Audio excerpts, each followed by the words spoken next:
Artigos de Elliot Joseph Waggoner, publicados na revista Signs of the Times, em 17 e 24 de junho de 1886. Intitulado Breves Comentários sobre Romanos 7. O 7º capítulo de Romanos pode ser considerado uma expansão de Romanos 6, 14. É um argumento magistral em defesa da santidade e perpetuidade da lei. E é ainda mais forte porque a natureza ou a perpetuidade da lei não são o assunto em discussão. O apóstolo demonstra nos capítulos 6 e 7 o que é a verdadeira vida cristã e como alguém se torna cristão. As referências à lei são, podemos dizer, incidentais e mostram como é impossível ignorá-la ao falar da experiência cristã. Daremos a este capítulo uma breve exposição, detendo-nos apenas nas partes que são frequentemente mal compreendidas pelo leitor casual. Já mostramos, a partir de Romanos 6, 14, Gálatas 5, 18 a 23, Gálatas 4, 4, 5 e Gálatas 4, 21 a 31, que, sob a lei, indicam uma condição de condenação por causa do pecado, e que as pessoas são libertadas da lei, ou redimidas da sua condição, somente pela fé em Cristo, pela qual são, a partir de então, capacitadas a cumprir as suas justas exigências. Neste capítulo, o apóstolo retoma a figura da vida e da morte, introduzida no 6º capítulo, representando aquele que ainda está sob a condenação da lei como estando vivo, e o justificado como estando morto. A relação do homem com seus pecados, com a lei e com Cristo é inicialmente ilustrada por um exemplo que citamos. Diz o apóstolo: Irmãos, não sabeis, pois falo aos que conhecem a lei, que a lei tem domínio sobre o homem enquanto ele vive? Porque a mulher casada está ligada pela lei ao marido enquanto ele vive. Mas, se o marido morrer, ela está livre da lei do marido. De modo que, enquanto o marido vive, se ela se casar com outro homem, será chamada adúltera. Mas se o marido morrer, ela está livre dessa lei, de modo que não é adúltera, ainda que se case com outro homem. Romanos 7, 1 a 3. Nesta ilustração temos 4 termos: a mulher, seu primeiro marido, seu segundo marido e a lei. A lei diz: não cometerás adultério, definindo assim o casamento como a união entre um homem e uma mulher. Tal união é sancionada pela lei. A lei não apenas sanciona tal união, mas também vincula as partes durante toda a vida. Enquanto o marido vive, a lei mantém a mulher ligada a ele. Mas quando o marido morre, então, naturalmente, a união chega ao fim. Ora, diz o apóstolo, ela pode casar-se com outro homem e não será adúltera, porque está livre da lei que a prendia ao seu primeiro marido. Como ela foi livre dessa lei? Pela morte do marido, que tornou impossível qualquer união posterior. Mas a própria lei mudou em algum aspecto? De forma alguma. Ela desempenha a mesma função que desempenhava antes. A lei vincula a mulher ao segundo marido da mesma forma que vinculava ao primeiro. E se, enquanto o segundo marido vive, ela se casar com um terceiro, a lei a condenará como adúltera da mesma forma que a condenaria se ela tivesse se casado com o segundo marido enquanto o primeiro ainda estava vivo. Assim, vemos que a lei é a única coisa que permanece inalterada. Agora leia a aplicação. Portanto, meus irmãos, vocês também morreram para a lei por meio do corpo de Cristo, para se unirem a outro, aquele que ressuscitou dentre os mortos, a fim de que produzamos frutos para Deus. Porque quando estávamos na carne, as paixões do pecado, que eram pela lei, operavam em nossos membros para produzir frutos para a morte. Mas agora fomos libertos da lei, estando mortos para ela, na qual estávamos presos, para servirmos em novidade de espírito, e não na velhice da letra. Romanos 7, 4 a 6. Aqui, como na ilustração, temos 4 partes, a saber, o homem, seus pecados, Cristo e a lei. Em primeiro lugar, o homem está unido aos seus pecados. Isso ocorre quando ele está na carne, sob a lei, Gálatas 5, 17, 18, e incapaz de agradar a Deus, Romanos 8, 7. Aqui está uma união na qual a lei o mantém preso. Pois, quando estávamos na carne, as paixões do pecado, que eram pela lei, operavam em nossos membros para produzir fruto para a morte. O apóstolo diz que os pecados eram pela lei. Isso é o mesmo que, onde não há lei, não há transgressão. Se não existisse lei, não poderia haver pecado. E, portanto, Paulo diz que as paixões do pecado eram pela lei. A força do pecado é a lei. Agora, dizemos que a lei mantém o homem preso nessa união com o pecado. Isso não significa que a lei se alegra em ter o homem como pecador. Nada disso. A lei não tem escolha. Por sua própria ação voluntária, o homem transgrediu a lei e, assim, tornou-se um pecador. E agora, a lei nada pode fazer senão declará-lo como tal. Se o homem, por medo das consequências de seus pecados, ou por qualquer outro motivo, desejar escapar dessa união, não poderá. A lei ainda reitera: você é um pecador. Se a lei pudesse morrer ou ser anulada, então o homem que a cumprisse seria livre. Mas isso não pode acontecer. Há, no entanto, uma maneira pela qual o homem pode ser libertado da irritante escravidão do pecado, se ele sentir que é uma escravidão irritante. E isso é através da fé na morte e ressurreição de Cristo. Ele pode ser justificado gratuitamente pela sua graça, mediante a redenção que há em Cristo Jesus, a quem Deus propôs como propiciação pela fé no seu sangue, para declarar a sua justiça pela remissão dos pecados já cometidos, para a paciência de Deus. Romanos 3, 24, 25. Quando a justiça de Deus, que vem pela fé em Jesus Cristo, foi imputada ao homem, a lei não mais o chama de pecador. Ele está justificado, liberto do corpo do pecado. Mas essa libertação do pecado e a consequente libertação da condenação da lei só foi alcançada por meio de Cristo. Portanto, se alguém está em Cristo, nova criatura é. As coisas velhas já passaram. Eis que tudo se fez novo, e tudo provém de Deus. 2 Coríntios 13, 13 e 5, 17, 18. Agora o homem está unido a Cristo, e pela mesma lei que antes o considerava pecador. Enquanto ele estava na carne, a lei não reconhecia sua justiça. Agora que ele está em Cristo, a mesma lei testemunha a sua justiça.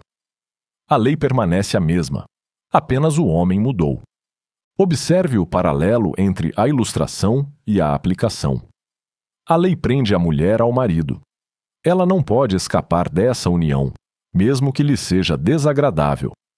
Mas o marido morre, e ela é uma mulher livre, podendo legalmente casar-se com outro homem. Assim, o homem está unido ao pecado, e a lei, fiel a si mesma, o responsabiliza por isso.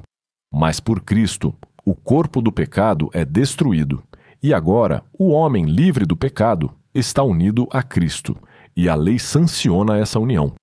Assim como uma mulher não pode legalmente estar unida a dois maridos ao mesmo tempo, ninguém pode estar unido ao mesmo tempo aos seus pecados e a Cristo.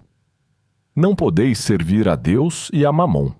Mateus 16, 24. A união com Cristo enquanto estamos em pecado é impossível. E se professando o cristianismo, uma pessoa ainda se apega ao pecado, ela é culpada de adultério espiritual. Adúlteros e adúlteras, não sabeis que a amizade com o mundo é inimizade com Deus? Tiago 4, 4. A lei não sanciona tal união. O leitor pode, no entanto, pensar que detecta uma falha em nosso raciocínio, porque na aplicação, o apóstolo nos diz que temos que morrer para nos unirmos a Cristo. Isso, dirá ele, não é um paralelo exato ao caso de uma mulher cujo marido morre para que ela possa se unir a outro.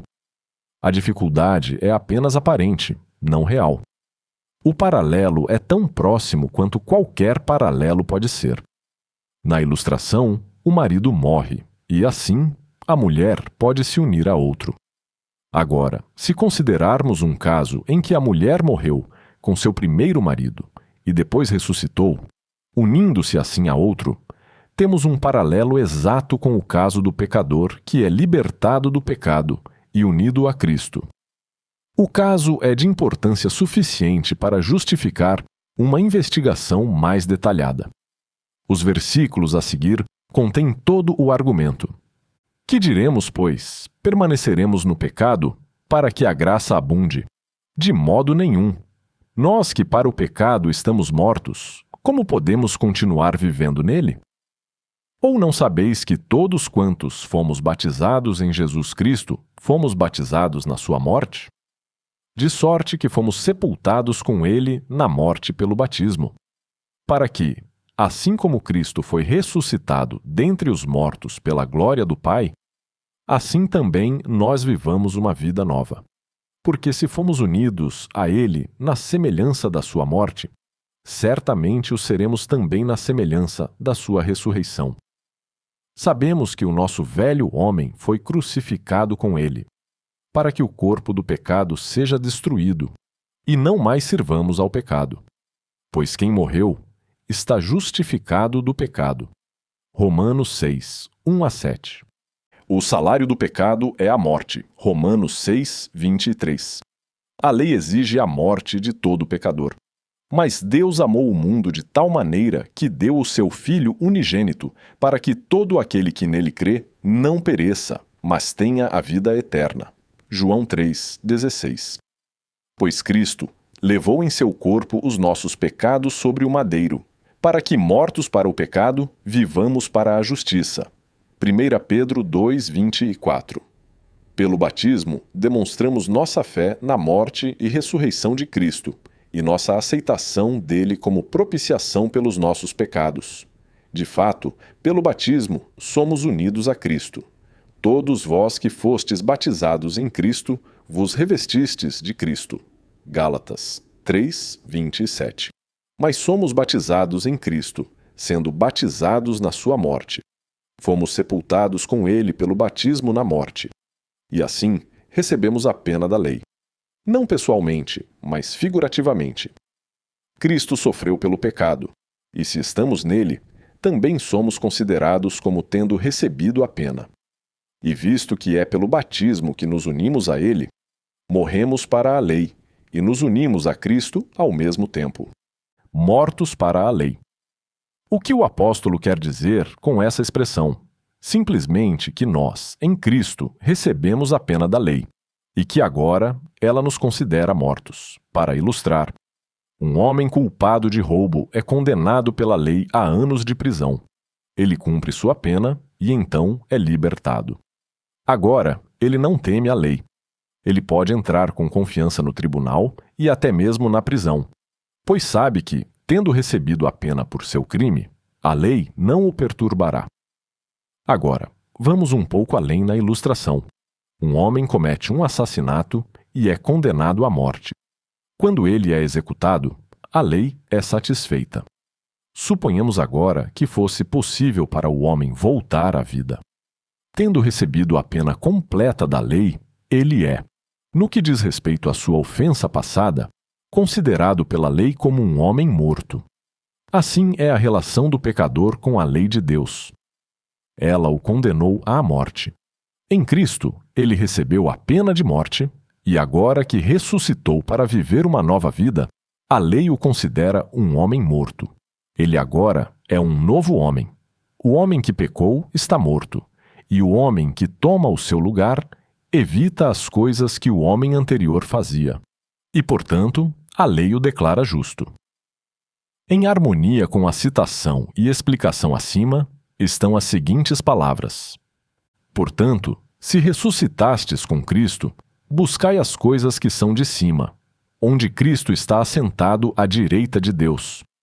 Pensai nas coisas de cima, e não nas coisas terrenas, porque já morrestes, e a vossa vida está escondida com Cristo em Deus. Colossenses 3, 1-3. Leia também a seguinte declaração do mesmo apóstolo: Estou crucificado com Cristo, E já não vivo eu, mas Cristo vive em mim. E a vida que agora vivo no corpo, vivo-a na fé do Filho de Deus, o qual me amou e se entregou a si mesmo por mim. Gálatas 2:20. Agora, por que foi necessário passarmos por esse processo de morte e ressurreição para uma nova vida? Porque carregamos sobre nós o fardo do pecado, do qual não poderíamos nos libertar de outra forma. Nos livramos desse corpo de pecado por esse meio? Sim. Ouçam o apóstolo. Sabendo isto, que o nosso velho homem foi crucificado com ele, para que o corpo do pecado seja destruído e não mais sirvamos ao pecado, pois quem morreu está justificado do pecado. O corpo do pecado era o primeiro marido. Ficamos enojados com essa união e desejamos nos unir a Cristo, mas não podíamos enquanto o primeiro marido estivesse vivo. E para que esse marido morresse, nós mesmos tínhamos que morrer. Por ora, ambos estão mortos, então ressuscitamos para nos unirmos a Cristo em uma nova vida. Porque o primeiro marido, o velho homem, o corpo do pecado, permanece morto. Enquanto esse corpo do pecado permanecer morto, nós, embora vivos em Cristo, estamos mortos aos olhos da lei. Mas se, em algum momento, o velho homem voltar à vida por nossa causa, retornando aos nossos antigos pecados, nesse instante, a lei nos condenará como adúlteros. O restante do 7º capítulo de Romanos é um relato vívido dos passos que levam o pecador a odiar o pecado ao qual estava preso e a sua libertação dele. Não se trata, como alguns supõem, de uma experiência cristã. É simplesmente o relato da experiência de um homem que passa de um estado de pecado, por meio da convicção, a uma nova criatura em Cristo. Vale a pena estudá-lo um pouco para que possamos aprender mais sobre a relação da lei com o pecador. O apóstolo declara inicialmente, versículo 7, que a lei não é pecado. Isso é comprovado pelo fato de que ela aponta para o pecado. Sem a lei, ele não poderia ter sabido o que era pecado. Mas o pecado, aproveitando-se do mandamento, despertou em mim toda sorte de concupiscências. Porque sem a lei, o pecado estava morto. Versículo 8. Aqui, o pecado é considerado uma pessoa, produzindo todo tipo de mal no coração. E como sem a lei não haveria pecado, ele diz que o pecado aproveitou-se do mandamento. No versículo seguinte, ele incorpora essa ideia e a desenvolve ainda mais. Ele diz: Pois outrora eu vivia sem a lei, mas quando veio o mandamento, o pecado reviveu, e eu morri. Versículo 9. A primeira parte deste versículo nos apresenta um retrato da segurança carnal. É a confiança do homem insensível ao perigo. Sem a lei significa que a lei não havia sido incutida pelo Espírito em seu coração. Muitos homens que leram os 10 mandamentos dezenas de vezes nunca os sentiram sondando seus corações. Portanto, seu caminho é reto aos seus próprios olhos, e eles se sentem seguros. Uma mente tranquila não é, de forma alguma, garantia de aceitação diante de Deus. Foi o esquecimento ou a ignorância desse fato que causou tantos problemas a Davi, Salmo 73. Ele viu os ímpios completamente à vontade, e que não havia laços nem mesmo em sua morte. Mas quando soube do destino deles, descobriu que tal condição não é invejável. Mas assim que uma aplicação pessoal da lei é feita ao coração, o pecado se destaca com ousadia. Quando o mandamento veio, o pecado reviveu. A lei não criou o pecado, simplesmente trouxe à sua visão aquilo que já existia.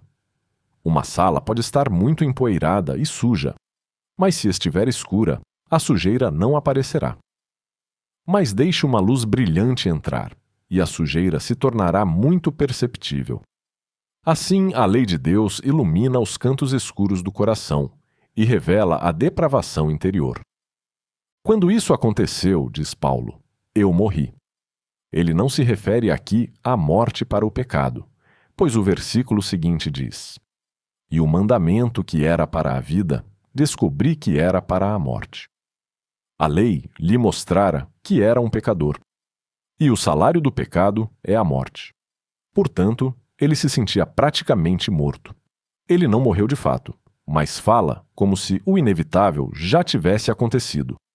Da mesma forma, o Senhor disse a Abimeleque, que havia tomado a mulher de Abraão: Tu és como um homem morto. Gênesis 20, 3. Porque o pecado, aproveitando-se do mandamento, me enganou e por meio dele me matou. Romanos 7, 11. O pecado é enganoso. Ele se apresenta com uma aparência agradável, de modo que, para o desavisado, parece bom. Mas, sob sua aparência agradável, carrega uma arma que fere mortalmente todos os que entram em contato com ele. Apesar de tudo o que a lei havia revelado a Paulo, ele podia dizer: portanto, a lei é santa, e o mandamento santo, justo e bom. Romanos 7, 12. Ele defenderia a dignidade da lei e a protegeria de toda a culpa por sua deplorável condição atual. Embora tivesse dito antes que a lei, ordenada para a vida, ele descobriu ser para a morte, ele insiste que não foi a lei, aquilo que é bom, versículo 13, que se tornou morte para ele, mas sim o pecado que o condenou à morte, e que o mandamento simplesmente fez com que o pecado se tornasse extremamente pecaminoso. Feliz é o pecador desperto que vê a lei sob essa perspectiva. Tal pessoa está perto do reino dos céus. Infelizmente, muitos se revoltam contra a lei, como se ela fosse a causa de sua condição de perdidos. E então, como se pudessem evitar o perigo fechando os olhos, se afastam da lei e recaem em seu antigo estado de falsa segurança. Pois sabemos que a lei é espiritual. Eu, porém, sou carnal, vendido ao pecado. Não aprovo o que faço, porque não faço o que quero, mas o que detesto, isso faço. Romanos 7, 14 e 15. Mais uma vez, devemos alertar o leitor para que não suponha que nesses versículos Paulo esteja relatando uma experiência cristã. Até este ponto, ele mostrou como uma pessoa é convencida do pecado. Ele relatou a experiência de alguém que, quando a lei o convence do pecado, não se afasta da luz, mas deseja sinceramente obedecer. Agora, ele prossegue relatando a experiência de alguém sob convicção, até ser libertado em Cristo. Ele usa a primeira pessoa e o presente do indicativo para tornar a narrativa mais vívida, ao retratar a luta do pecador pela liberdade. Isso já foi uma realidade para ele, e é a experiência pela qual todos passam, embora com diversas modificações, antes de encontrarem a paz com Deus. Vendido ao pecado. Essa ideia é explorada em muitos lugares. Pedro diz que o pecador está em cativeiro. 2 Pedro 2, 19. Paulo diz que ele está em cativeiro aos princípios elementares, fracos e pobres deste mundo. Gálatas 4, 3 e 9. Ele é escravo do pecado. Romanos 6, 16 e 17.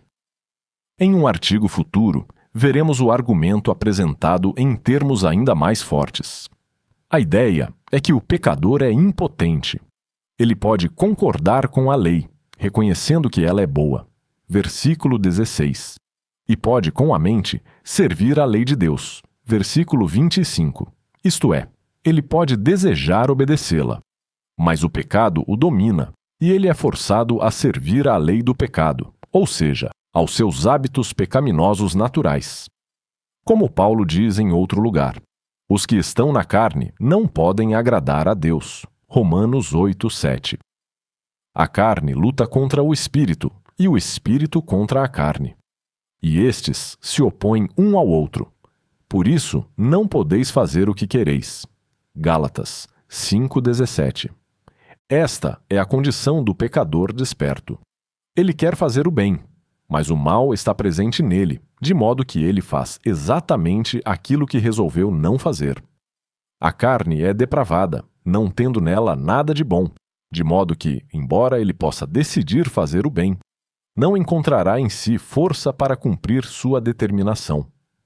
O problema é que o pecado habita nele. Nunca foi morto. Imaginemos um homem acorrentado, com um cadáver preso a ele por uma forte corrente. Ele tem plena consciência da gravidade da situação e sabe que a morte é o resultado inevitável. A cada dia, o fardo que o prende torna-se mais nocivo e o ar se torna pútrido. Imagine o terror desse homem ao contemplar a aproximação constante e certa de uma morte horrível. E imagine seu desespero ao perceber que todos os seus esforços frenéticos para escapar da causa repugnante dessa morte são em vão. Seria impossível para a imaginação descrever os sentimentos de horror e desespero que tomariam conta da alma desse infeliz. Essa era a condição em que Paulo se encontrava. O pecado pesava sobre ele como um fardo terrível. Ele sabia que, a menos que se livrasse dele e levasse uma vida de retidão, seria condenado à perdição. E descobriu que seus esforços mais desesperados para se livrar do pecado e praticar o bem que tanto almejava eram inúteis. Foi a lei que lhe revelou sua condição. À medida que continua a examinar essa lei sagrada, seu pecado torna-se cada vez mais repugnante para ele. E quanto mais examina, maior e mais revoltante se torna o fardo do pecado. O que ele fará? Deverá afundar na perdição? Na agonia do seu desespero, ele clama: Miserável homem que sou! Quem me livrará deste corpo de morte? Mesmo enquanto profere esse lamento por ajuda, a ajuda aparece, e ele imediatamente responde à sua própria pergunta. Dou graças a Deus por Jesus Cristo, nosso Senhor. Ele encontrou paz e descanso em Cristo. Sua condição agora é apresentada nas seguintes palavras: uma experiência cristã. Portanto, agora já não há condenação para os que estão em Cristo Jesus, que não andam segundo a carne, mas segundo o Espírito. Porque a lei do Espírito da vida, em Cristo Jesus, me livrou da lei do pecado e da morte. Pois o que a lei era incapaz de fazer, por estar enfraquecida pela carne, Deus, enviando seu próprio Filho em semelhança da carne pecaminosa, como oferta pelo pecado, condenou o pecado na carne, para que a justiça da lei se cumprisse em nós, que não andamos segundo a carne, mas segundo o Espírito. Romanos 8, 1-4. Já não há condenação para os que estão em Cristo Jesus, porque são novas criaturas. Não são aqueles contra quem a lei tinha uma acusação tão terrível. Os condenados morreram, foram crucificados com Cristo, e agora, embora vivam, já não são eles, mas Cristo que habita neles. Antes o pecado habitava neles. Agora Cristo tomou o seu lugar. O versículo 2 é um paralelo com Romanos 3, 21, 22. A justiça de Cristo, imputada ao pecador, o liberta do pecado e do medo da morte.